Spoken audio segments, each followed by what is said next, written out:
Good morning, everyone, and a very warm welcome to this, which is the latest in our in-house and focus series.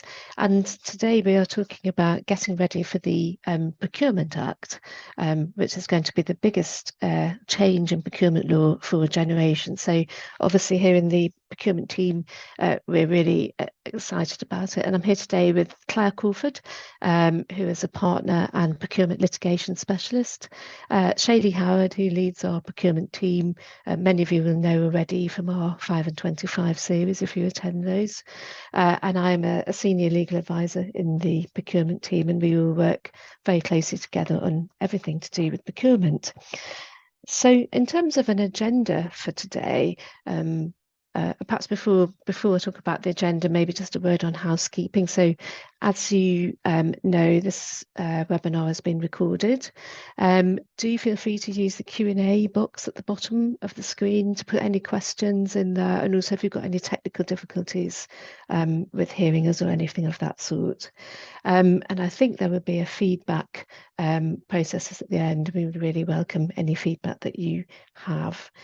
And in terms of an agenda for today, what we thought we would do would be to try and pick out what we think some of the key points of interest and changes in the Procurement Act are going to be. Those are on the screen there. And I think we will start off by looking at something around the journey to implementation.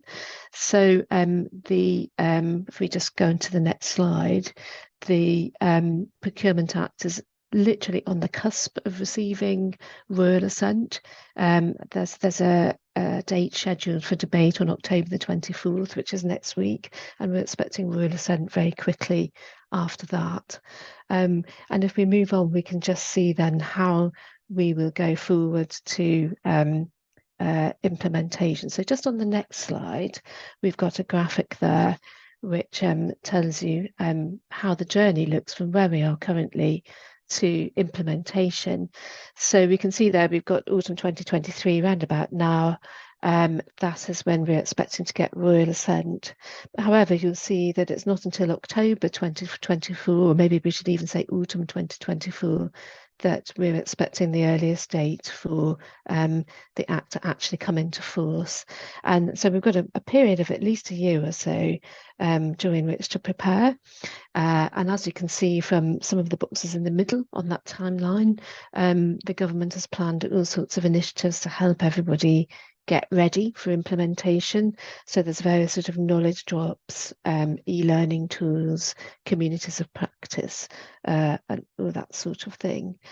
And sort of moving forward, just to talk a little bit about, I suppose, what the Act is intended to do and coverage and exemptions at a high level.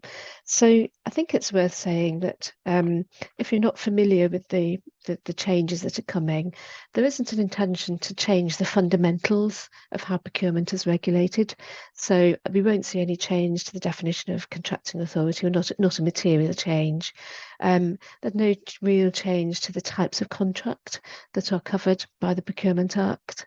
And there's also no change to the value thresholds at which procurement regulation kicks in. So at a high level, not much is changing. If we just look forward, just to say a word on something about the structure of the new regime. So at the moment, many of you will be familiar with the fact that we have the public contracts regulations. There's going to be a slightly different structure going forward. So the Procurement Act will sort of sit above, but be supplemented by a whole host of secondary legislation regulations. Some of those are currently being consulted on. There's a couple of them on the screen there. So we're really looking at the Act sitting over the whole as an umbrella at the top, and then a lot of the detail has been deferred to secondary legislation, to regulations. And I think when I last did a search of the Act, there were around about 40 places in the Act where the detail was delegated to secondary legislation. The Act looks quite different to the public contracts regulations, but it quite helpfully does sort of tell the story of a procurement in an arc. So the bit at the beginning of the Act talks about the principles of procurement and begins with the preliminary steps, so pre-market engagement, pipeline, and so on. And then really the arc of the Act covers the whole story of the procurement and then the contract at the end of it. And one of the key things at a high level to understand about the Act is that what the Act considers to be procurement, what the Act is concerned with, is something much broader than just the procurement process itself. We're looking at the routes to procurement, the procurement itself, and then the actual operation of the contract itself, right through to termination and re-procurement. All of that under the Act is procurement and is regulated. Just moving on, I think we've probably covered this. I don't think there are some things which are not changing dramatically. I think I've said enough about that. So at the highest level, there's no major change to the scope of when procurement regulation will bite. So if you are covered by the public contracts regulations now, then it's almost certain that the Procurement Act will continue to apply to you. I don't think I need to say anything more on that. And I think that means we can move forward to look at what really is changing. This is an area of a lot of change. And Shaylee, I think you can tell us a bit about this. Yes, good morning, everyone. If you're familiar with either running public procurements or bidding for public procurements, you'll be very familiar with the different types of procedures that the rules allow for. So as you'll see on the slide there, we've got a sort of whole host of current procedures available to an authority, and they'll have to choose sort of which one works for them and actually whether they can justify use of competitive dialogue, competition with negotiation, innovation partnerships, or direct award. That is something that is changing under the new regime. Once we have the new rules implemented, authorities will have the choice between an open procedure, which looks very similar to sort of how it does now, and then you have something called the competitive flexible process. Now, effectively, what this is doing is really empowering authorities to design their process so that it fits the nature, complexity, and cost of the contract. So that might include a selection stage. It may well include a multi-staged award process. But the idea is that authorities are supposed to think about what it is that they need for that particular contract and then flex the process to sort of fit that, rather than sort of the potential straitjackets of the procedures as they are now. So that's sort of a big departure from what we know now, and I think this is probably an area where we'll see lots of guidance, potentially including templates and case studies sort of promised by the Cabinet Office, which will really allow authorities to benefit from the flexibilities that this procedure, this competitive flexible process, will afford. As I say, I think it's important that authorities do give it that due consideration, maybe even as part of the pre-market engagement phase as well. Again, that's something that will continue to be important under the new regime. Time limits under the procedures are largely unchanged, so there is still an obligation on the authorities to really think about how much time is needed for bidders to respond meaningfully to their response requirements. If we just move on to the next slide, direct awards are still possible under the new regime, and these grounds are all set out in what is Schedule 5 to the Act. The ones shaded in pink there are new ones, and there is some guidance around exactly what they mean. So, for example, prototypes and development, that's a new one, and again, I think it'll be interesting to see how that is actually implemented and how that is used. As is the case now, there is the ability to switch to a direct award as well. So if for example, an authority doesn't receive any suitable tenders, and there is a definition of what that means, then there is the possibility to switch to a direct award. I'll come on in a bit to talk about transparency. I think if there's one thing that you take away from this webinar, it is that transparency really does sit at the heart of the new regime.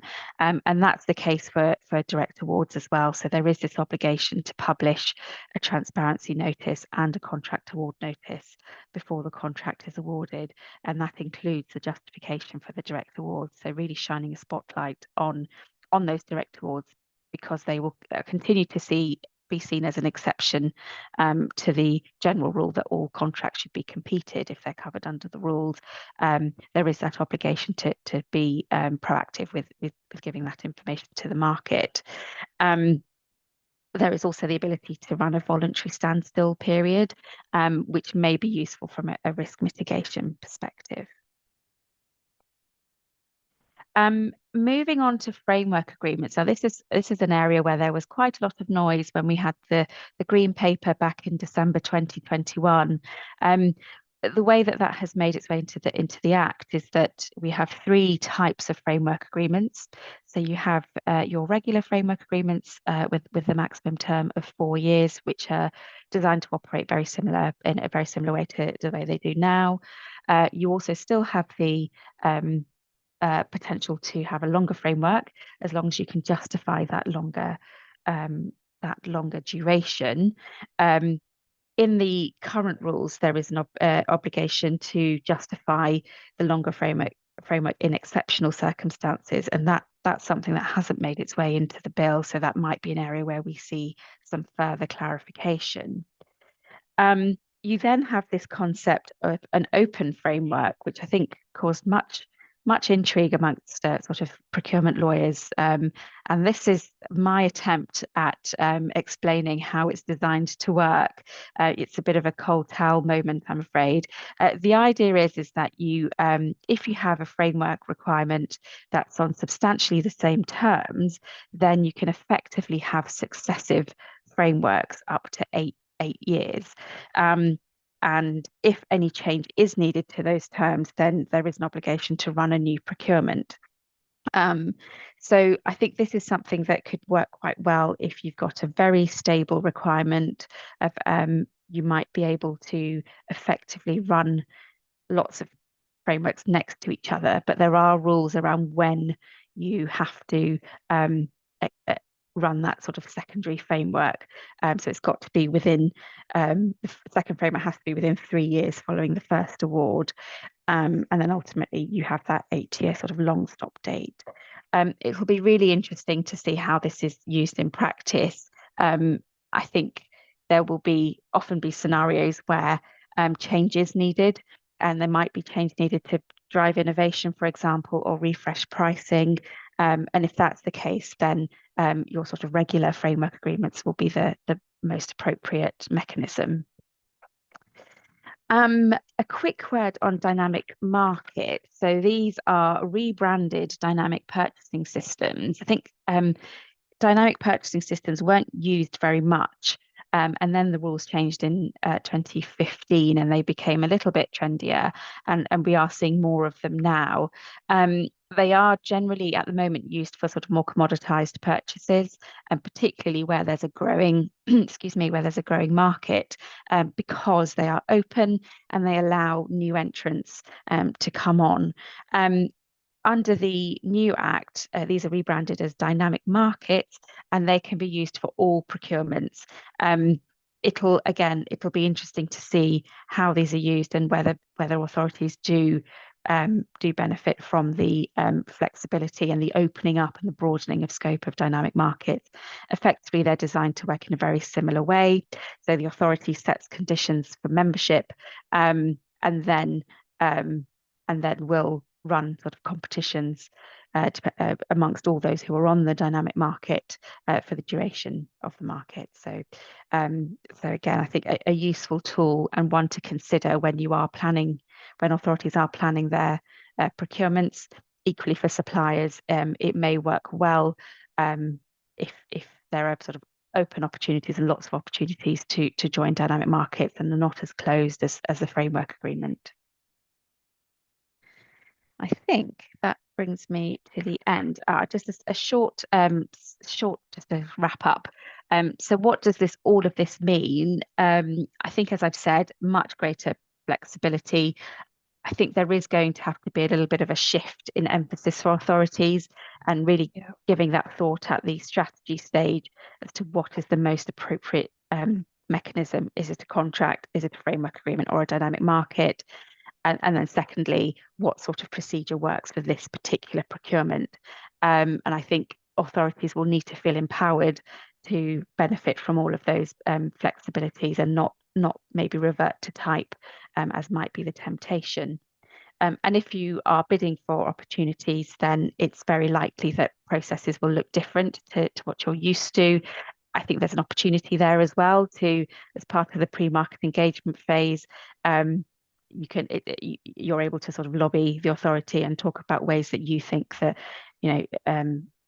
they will be able to get the best value from the procedure by benefiting from those flexibilities. Thank you. I think we'll move on to the next section. Yeah, thanks, Janie. So I thought it would be helpful also just to say something about exclusions and debarments, because this is an area that's changing. So just moving on, I think broadly speaking, the exclusion grounds are similar to those that we currently have. So you'll be aware that we have the mandatory exclusion grounds currently. These are going to be called suppliers who fall short of these are going to become something called an excluded supplier. Broadly speaking, they mirror what we currently understand in the CCS SQ, for example, as the mandatory exclusion grounds. These are all set out in Schedule 6 to the bill as it currently is. It very shortly will be an act. And then just moving on, our discretionary exclusion grounds that we currently see in the CCS SQ, they are, broadly speaking, reiterated in Schedule 7 of the bill, or the Act, if you want to call it that. And a supplier who fails one of those is called an excludable supplier. So mandatory exclusions, that's an excluded supplier. Discretionary exclusions, that's an excludable supplier. Broadly speaking, the exclusions are similar to what they currently are. It's worth saying, though, in relation to the discretionary exclusion in relation to poor performance, the bar has sort of lowered slightly. So I think currently you can exclude a supplier for poor performance, but there has to be an actual determination of the court bringing that contract to an end. Going forward in the Act, that bar would be quite a bit lower, and it would be possible to exclude a supplier where there is a sort of persistent breach of the contract which hasn't been remedied despite requests by the authority to do so. So I think we might see that ground being used more often. And just moving on, I've got 3 slides really on connected persons, which is this slide, and on the next slide, if we could just quickly look at that, we've got moving on one more, we've got associated I think I've got out of sync with my slides. If we just go back a couple, please, Kate, to connected persons. Thank you. So we've got connected persons, we've got associated persons, and we've got subcontractors. And I'll talk about all of those together for the purposes of this talk. So the point here is that it's not only the supplier itself which can be excluded, but also people who are connected persons, associated persons, or subcontractors. So what are each of those categories? A connected person is a supplier or an entity such as a parent company, or somebody who has some sort of significant control over the supplier in the meaning of the Companies Act, for example. So really it's anybody who is exercising a significant degree of influence over the supplier. If any of those connected persons are an excluded or an excludable person, then that supplier can be excluded on that basis because they're connected to somebody who fails the test. Similarly, there's an associated person. This is another company or person on whom the tenderer relies in order to meet the criteria or in order to be able to deliver the requirements. And again, if those associated persons were to fall foul of the mandatory or discretionary exclusion criteria, the authority would be able to exclude the tenderer itself. And the same rule applies to subcontractors.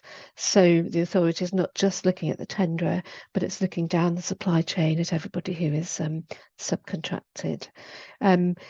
The point with all of those connected persons, associated persons and subcontractors is that although the authority has the right to exclude the tenderer, if any of those persons fail the test, it does have to give the tenderer an opportunity to replace that connected person or associated person or subcontractor before the exclusion takes place.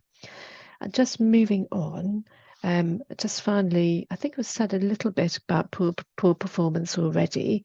So I will leave that slide and move on to talk a little bit about the debarment list. And this is something which really is new in the Act. It's a new concept, and effectively it's a blacklist of suppliers who have been excluded. I think it could be concerning for suppliers. I suppose there is a reassurance that this is a process. It's not a unilateral decision by the authority, but the way it works is that if a supplier is going to be excluded on a mandatory or discretionary ground, then there's an obligation to investigate that and for the government to produce a report on that exclusion and make a decision on whether that supplier should be added to the debarment list or not, and if so, for how long it must stay on that debarment list. And if a supplier is on the debarment list, they will not be able to tender for any public contracts under the Act. So that's quite a significant blow to the supplier if you get put onto the debarment list. There are some safeguards to preserve fairness. So before a supplier can be put onto the debarment list, the minister has to tell them what it's doing and observe effectively a kind of standstill period, which allows the supplier to issue a claim in the court to actually prevent the government from adding them to the debarment list. That works a little bit like the way the standstill period works in procurement. There's also various ways of appealing, but ultimately if the supplier does end up on the debarment list, it needs to stay there for the length of time that the government has prescribed, and it won't be able to bid for public contracts. So moving on, I think we've covered subcontractors, and I think on the next slide we've covered associated persons. So I think that allows us just to have a quick wrap up.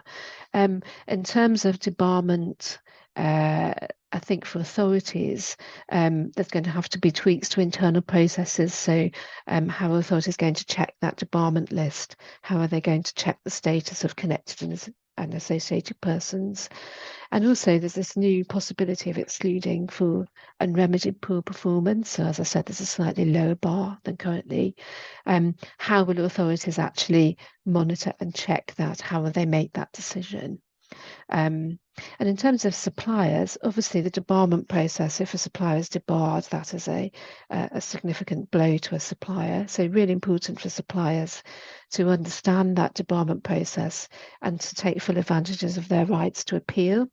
And particularly in relation to poor performance, under the Act, if you receive notices to improve performance, do take that seriously, because with this lower bar, it could ultimately form a basis for exclusion from future public tenders. So that's one to watch out for. And I think that's all I will say on that. And I think it sort of brings us on to transparency as well, which I think Shady can pick up for us.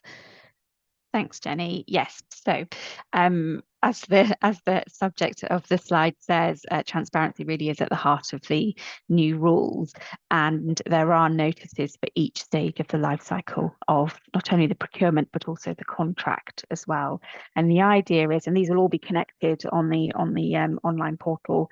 The idea is that the notices tell the story of the procurement right from the authority's sort of pipeline through to pre-market engagement, the actual notice itself, and so on and so forth. And we'll see that on the next slide. The idea behind this is that, yes, it's a lot more work for authorities and there's a lot more information available for suppliers, but the idea is that it drives best practice.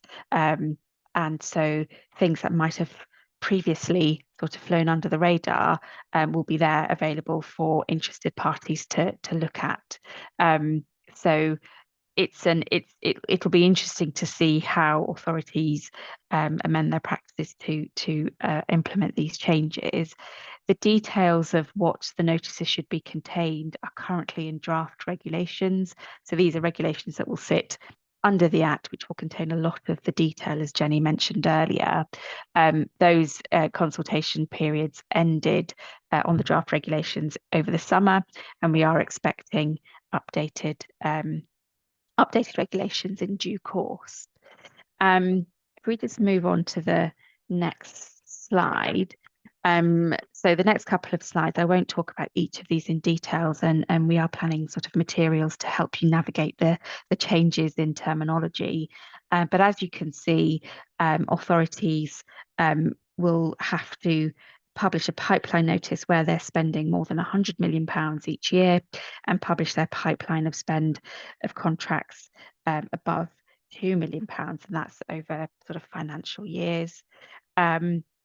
There will be the transparency notice, as I mentioned earlier, around direct awards, a contract award notice that has to be published prior to contract signature, and assessment summaries, which Claire will come on to talk about shortly. On the next slide, got a few more. I really meant it when I said there were lots of notices. So ones to look at in particular, contract performance notices, which I'll talk about in a bit. So that will show performance against KPIs if your contract is one that's covered by that particular obligation. There's also the obligation to publish a contract change notice. So where you're making a modification to a contract, then you are now obliged to publish this contract change notice.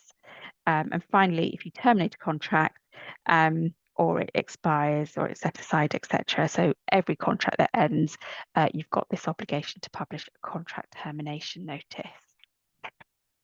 So there's an awful lot there, and we could probably spend an hour or so just talking about each of those obligations. But what does this all mean? As I mentioned earlier, there will be a significant workload involved in the publication regime. One might imagine for big authorities that there's almost sort of a dedicated personal team who looks after notices. So it will really mean a shift in emphasis and a shift in sort of thinking about that audit trail in advance, making sure that all decisions are adequately justified and explained to the market. What does it mean for suppliers? Well, there's going to be a lot more information about contracts that your clients are awarding, and if you're the one who's performing the contract, then the market as a whole will have access to a lot more information about contract performance. So I think that's again going to see a shift in focus and a much more of a keener eye spent on things like agreeing KPIs in advance. Claire. Thanks very much, Shaylee. Good morning, everyone. So just to go on to sort of remedies and oversight, the broad headline on remedies under the bill, both those prior to and after entering into the contract, is that they remain substantially the same. As it stands, the process for challenging the actions of the authority in a procurement context is still through the courts. Many of those more radical proposals that we saw in the Green Paper were not taken forward, and so we do have a very similar remedies regime. There are, however, a few points of note which I wanted to highlight for you.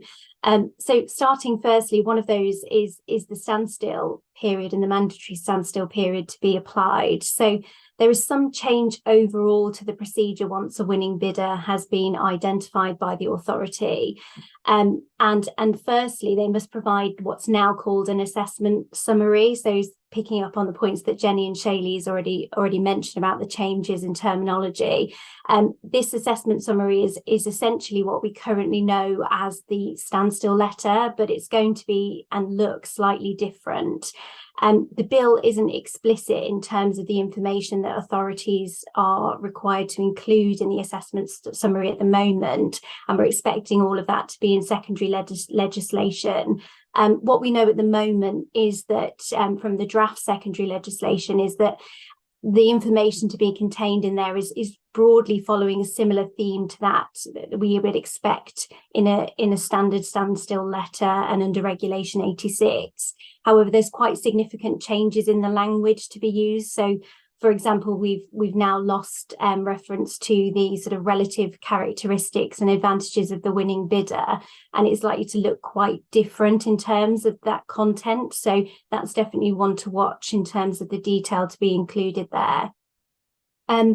Following on from the assessment summary, the authority is obliged to publish a contract award notice. This is not what we currently call a contract award notice. And again, the content of that will be set out in secondary legislation, but it is expected to confirm that the assessment summary has been provided to bidders. And most importantly, it will commence that the mandatory standstill period. So there is a slight change here in terms of the time period for the standstill period. The authority under the bill will now be required to hold an 8 working day standstill period as opposed to the current 10 working day standstill period. So that's quite a sort of significant change there to be alive to. So moving on to the next slide, the other point that I wanted to highlight was in relation to the automatic suspension. So there's no change here to the remedy in substance. However, there's some slight changes to its application. So the bill, as it stands, appears to suggest that the automatic suspension is only triggered if a claim is issued and the authority is notified of the claim during the applicable standstill period. So this means that if the authority receives notification of a claim form having been issued after the standstill period expires, but before the contract has been entered into, the automatic suspension will no longer apply. So that's quite different to the current position where an authority, if it receives notice of a claim form having been issued at any time prior to the contract being entered into, the automatic suspension will apply. So if this provision does operate as is expected, that will represent a narrowing of the application of the automatic suspension as it stands at the moment. In addition to that point on the automatic suspension, we will now also have under the new Act, and is set out in the bill, a new prescribed test for lifting the automatic suspension. So as it stands, the American cyanamide test is followed by the courts, and that's the standard test that's applied to all injunctive relief. And that has been adapted through time and case law in the context of automatic suspensions. It's actually expected that the prescribed test is more likely to follow the developed case law position. And so there is some suggestion that it will actually have very little difference in practice in terms of how those cases are dealt with. But of course, we'll have to wait to see how the courts approach this going forward and how they use the test that's set out within the bill. So the next point I wanted to highlight in the next slide is in relation to the remedy of ineffectiveness. This has had a bit of a rebrand under the bill. It will now be known as the remedy of set-aside. There is a slight expansion on the grounds for set-aside. There's, most interestingly, now a sort of catch-all provision which gives you a ground to seek ineffectiveness or set-aside when the breach became apparent from any time the breach became apparent after the contract was entered into. So that's quite a widening of the existing grounds. There's also reference as well to a change in the time limits, which will be applicable for ineffectiveness. So previously, the 30-day element of that time limit was linked to publication of a contract award notice, whereas now under the bill, it's linked to knowledge of the supplier and knowledge of the time the grounds for the set-aside proceedings were known by the supplier. So that's very interesting and will likely potentially widen the use of this remedy going forward. So moving on to the next slide.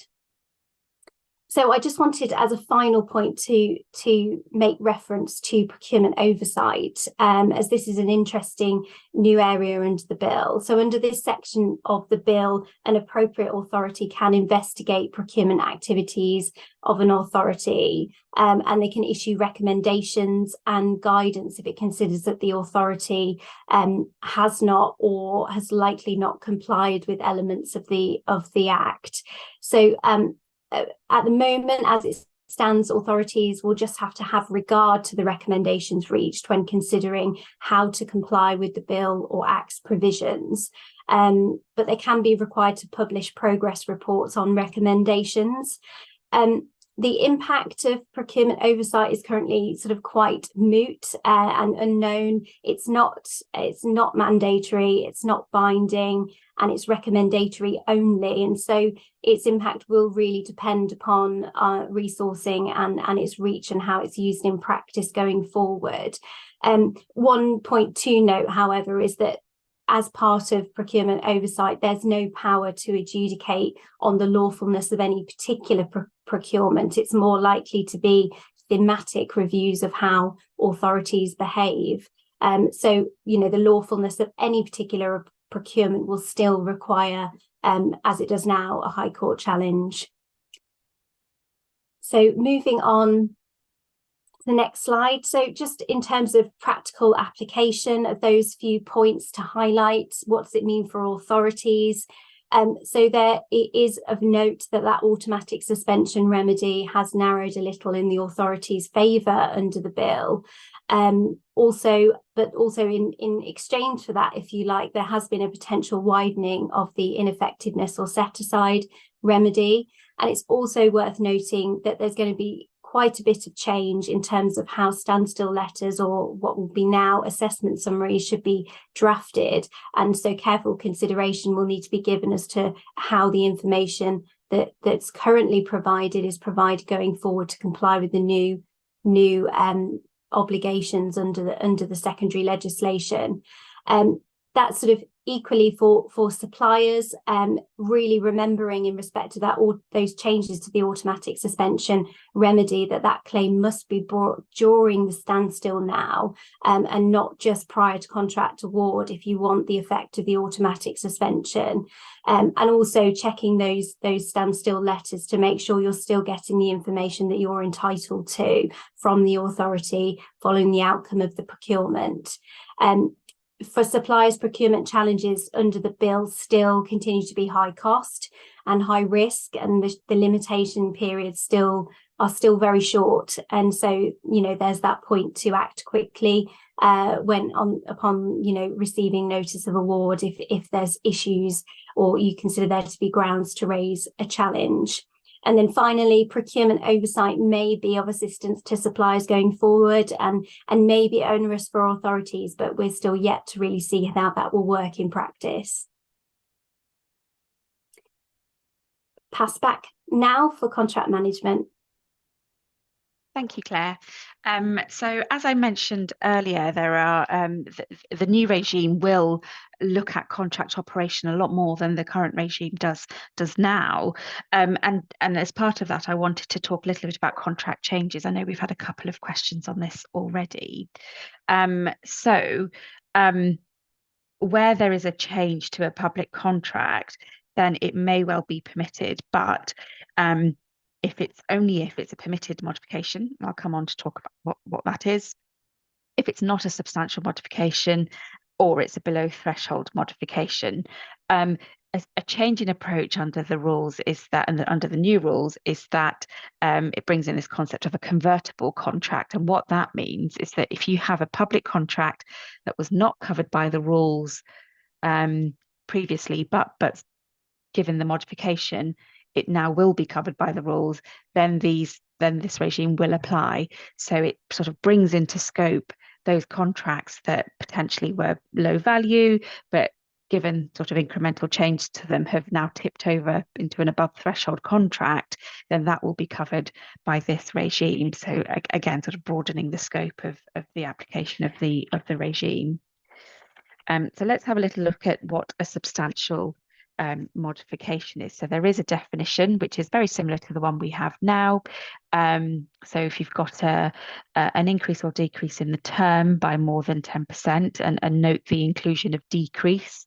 And again, I think this codifies current case law that recognises that both expansions in scope or term can be covered just as much as contractions, I suppose, or decrease in terms or scope. And then you've got the same concept of what does a material change in scope mean, and again that's clarified in the Act, I should say.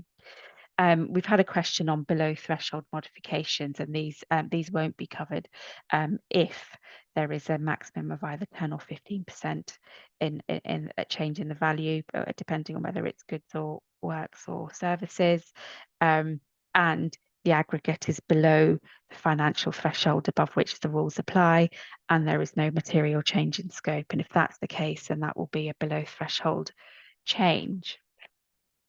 Permitted modifications are set out in Schedule 8, and these are on the slide there. So these will look familiar in terms of the sort of Regulation 72 grounds that we currently have. There are some tweaks. So, for example, urgency now includes explicitly sort of the protection of life, which one would imagine is to do with the experience that authorities had during the pandemic. You still have where a modification is provided for unambiguously in the contract and in the notice, then that will be a permitted modification.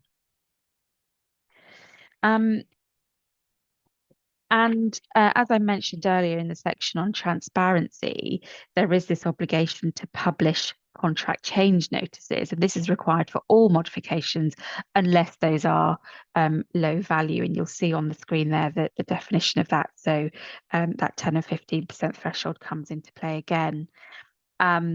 This contract change notice must be published prior to making the change, and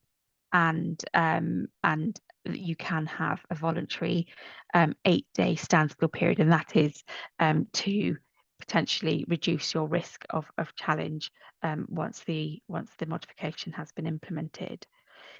If your change is worth over 5 million, then it is something called a qualifying modification. And what this means is that you will have to publish the modified contract within 90 days of the modification. I think this is an area that we will likely see more guidance. There's a PPN at the moment, all to do with transparency, that has different obligations depending on whether you're a central government authority or not. For central government authorities, the time limits are 30 days, but for others it's 90 days. So I think it'll be interesting to see how that will continue under the new regime. Another point I just wanted to mention that we've touched on a couple of times is around reporting. So there is an obligation where you've got a contract over £5 million, then there is an obligation to set and publish at least 3 KPIs. It's not clear which KPIs these have to be, and I think that's an area where I think guidance would be really welcome. This is an area where I think authorities and suppliers will need to give careful thought right from the start about which KPIs are going to be chosen and then which are going to be published.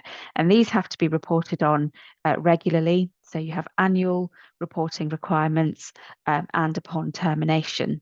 There are specific rules around frameworks, and if your contract is one that doesn't lend itself to measuring performance via KPIs, then there is a slight exemption there. But again, I think that's something that authorities are going to have to really justify if they're deciding not to publish KPIs. We've talked a little bit about poor performance, and again, I think this is an area that is worrying both authorities and suppliers. If there is poor performance in a contract and the supplier is in breach of the contract, and that results in termination, damages, or otherwise a settlement agreement, then there are additional reporting requirements that must take place within 30 days of that occurring. So lots of information about supplier performance will now be within the public domain. It's again sort of, I think the common theme of all of this is forward planning and forward preparation. So authorities will really need to have mechanisms and resource in place to deal with all of those contract variations and be aware that they are further in the spotlight than they sort of are currently, and therefore there is that inherent challenge risk. Again, around reporting as well, I think that becomes a piece of work in itself, and will require specific thought right from the pre-market engagements stage, throughout the procurement, and then as part of the contract management.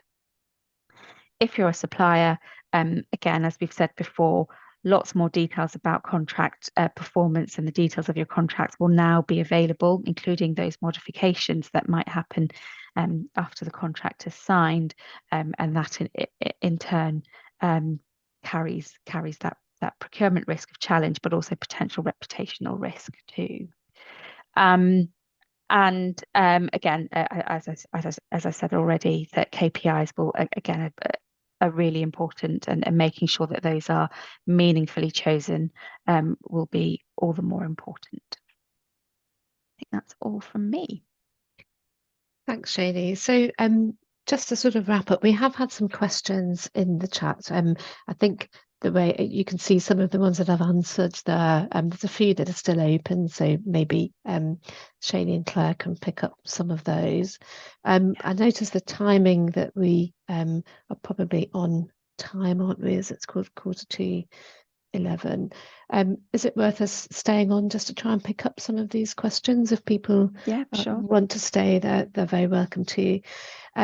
I think I've managed to answer quite a few of them. You have, but there's a few still there. I've just spotted one about the transition period. So there are some provisions around transition. I think this is an area that we are expected to see more guidance. This is subject to the draft regulations, which have been consulted on. But I think the point is that the Cabinet Office has committed to a 6-month notice period before any of the new rules are implemented, and up until that point, you ought to continue as normal and continue to comply with the current 2015 procurement contracts regulations. Thanks, Shani. There's one on contract change notices. So where will they be published? I think they were going to go on to effectively to find a tender, or whether that has a new name under the Act, we're not quite sure yet, but it would all go on to find a tender or something very similar to that. Yes, I think that's right. I think there is, probably reveals me as a procurement geek, but I noticed a contract notice and find a tender service procuring a provider for that service. I think the idea is that it is a central platform where all notices are, and there will be a unique identifier for the authority and indeed for the procurement, almost like a code, so you can track the story of the procurement using that unique identifier. But I think if it is find a tender, it's going to need a bit of changing, I think, before it's ready for that change in practice. I think a lot of these we have answered already. I think that there've been a couple of questions on open frameworks. So yes, the idea is, and again, I think this is all subject to further guidance and from Cabinet Office, is that suppliers are, if they haven't joined in Framework 1 for whatever reason, they have the ability to join Framework 2. And so I suppose that's the idea. It's to open up what otherwise is effectively a closed shop for 4 years, and it's to give authorities a straightforward way of being able to reprocure under the framework and refresh the framework without having to run the full competition again, but allow that sort of, for new entrants to join. I think, like I say, I think this is an area which could be potentially quite useful, but I think more detail is needed around how they're designed to operate. Thank you. So just a quick word on just what's next and what are we doing. So we do have our procurement portal and we have a page on reform there. So there's a link to that there. So do bookmark that. We'll be putting all of our updates and materials on that site. Also, we do have our 5 and 25 series, and the next session of that is on the 29th of November. And there we're looking at the whole arc of the procurement process in relation to the Act and the impact that the Act has on it. So routes to procurement is our next one. I think that's 29th of November. And of course, we have a mailing list to sign up for everything to do with procurement to make sure that you don't miss anything that we are doing. And then on the next page, there's a link there to the UK Parliament page, the latest version of the bill, although we're expecting that to be updated once we have royal assent. And there's a couple of links to the latest consultations on some of those regulations that I mentioned also. But yeah, if you have any questions, we would always be really pleased to hear from you about sort of thoughts or observations you have, and sort of any information sharing about how you're planning to get ready for the Procurement Act within your organisation. So do feel free to contact us. But I think that's all we're going to say today. So just a big thank you from all of us for joining us. Hope you found it useful. And to confirm that we will be sending the recording and the slides around after. So thanks very much for joining us and do have a really good day. Thank you. Thanks all. Bye.